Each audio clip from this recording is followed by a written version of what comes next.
साथियों नमस्कार। बहुत सारे मेरे मरीजों का प्रश्न रहता है कि सर मुझे डायबिटीज़ है, तो मेरे बच्चों को डायबिटीज़ होने के क्या चांस हैं, या मेरे पेरेंट्स को डायबिटीज़ है तो मुझे कब हो सकता है, क्या है। यानी कि डायबिटीज़ का जेनेटिक्स के साथ क्या एसोसिएशन है, what is the genetics of diabetes, इस वीडियो में चर्चा करूंगा। मैं आपको हमेशा कहता हूं डायबिटीज़ कॉमनली टाइप 1 डायबिटीज़ और टाइप 2 डायबिटीज़, दो तरह की डायबिटीज़ होती हैं। बट एक डायबिटीज़ और कॉमन है जिसको MODY, maturity onset diabetes of the young बोलते हैं। टाइप 1 डायबिटीज के अंदर जेनेटिक एसोसिएशन बहुत ज्यादा नहीं है। अगर किसी बच्चे को टाइप 1 डायबिटीज है, इसका मतलब ये नहीं है कि आगे चल करके उसके बच्चों के अंदर टाइप 1 डायबिटीज होगी। बट टाइप 2 डायबिटीज और मूडी ऐसी डायबिटीज है जिसका जेनेटिक से एसोसिएशन है। अगर किसी के पेरेंट्स के अंदर डायबिटीज है तो उसके बच्चों के अंदर डायबिटीज होने के चांस बढ़ जाते हैं। इवन एंटीसिपेशन ईयर्स भी कम होते हैं। फॉर एग्जाम्पल, अगर आपके पेरेंट्स को, माता पिता को डायबिटीज हुई है 45 साल में, 50 साल के अंदर, तो उनकी जो ऑफ स्प्रिंग बच्चे हैं, संतानें हैं, उनके अंदर हो सकता है वो 35 साल के अंदर ही आ जाए। अभी हम देख रहे हैं इंडिया के अंदर यंग डायबिटीज का बर्डन बढ़ता जा रहा है। रीजन क्या है कि पेरेंट्स को डायबिटीज थी बट एंटीसिपेशन से जल्दी उम्र के अंदर उनको डायबिटीज होने लगी है। इसलिए टाइप 2 डायबिटीज का जेनेटिक एसोसिएशन होता है। और टाइप 2 डायबिटीज अगर आपको है तो आपके बच्चों के अंदर डायबिटीज चांस होने के रिस्क बढ़ जाता है। नेक्स्ट इज मोडी।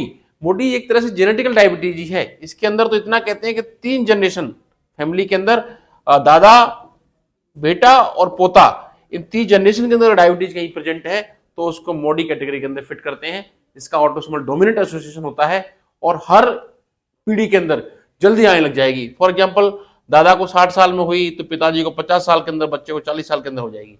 यानी कि डायबिटीज का जेनेटिक से एसोसिएशन होता है, टाइप 1 डायबिटीज का नहीं है। बट टाइप 2 डायबिटीज और मोडी का जेनेटिक्स का अपने आप बहुत बड़ा रोल है। क्या ध्यान रख सकते हैं? इसका यही समाधान है कि अगर आपके पेरेंट्स को डायबिटीज है, आपकी फैमिली में डायबिटीज की हिस्ट्री है, तो आपको दिमाग में रखते हुए अधिक सचेत होने की आवश्यकता है। यानी कि आपकी बॉडी के अंदर कहीं ना कहीं ऐसा जीन है जो कि डायबिटीज के लिए प्रोन है।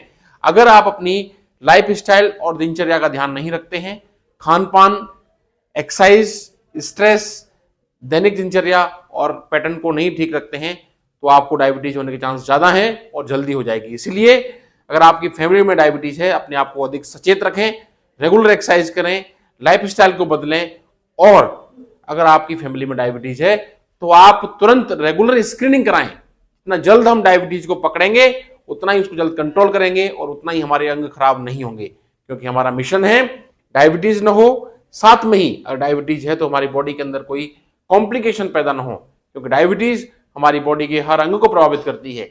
ब्रेन के अंदर ब्रेन वॉल्यूम को कम करके मेमोरी कम करती है, हार्ट अटैक, आंखों की समस्याएं, लिवर फेलियर, किडनी की समस्याएं, नपुंसकता, नसों की समस्याएं, नसों का ब्लॉकेज, पैर के एम्पुटेशन, डायबिटिक फुट अल्सर, बहुत सारी दर्जनों बीमारियां डायबिटीज से एसोसिएट हो जाती हैं।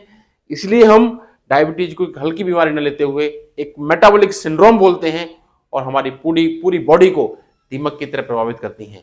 मैं आपका चिकित्सक मित्र डॉक्टर रामकेश परमार यहाँ यही कहना चाहूंगा, अगर पुनः आपकी फैमिली में डायबिटीज है, आपको अधिक सचेत होने की आवश्यकता है। आपकी बॉडी के अंदर डायबिटीज का जीन है, अपने आप को सतर्क रहिए, सावधान रखिए, रेगुलर चेकअप कराइए और डायबिटीज को कंट्रोल रखिए। धन्यवाद। मैं आपके साथ doctor Ramkesh Parmar, consultant internal medicine, Jaipur, Rajasthan. नमस्ते।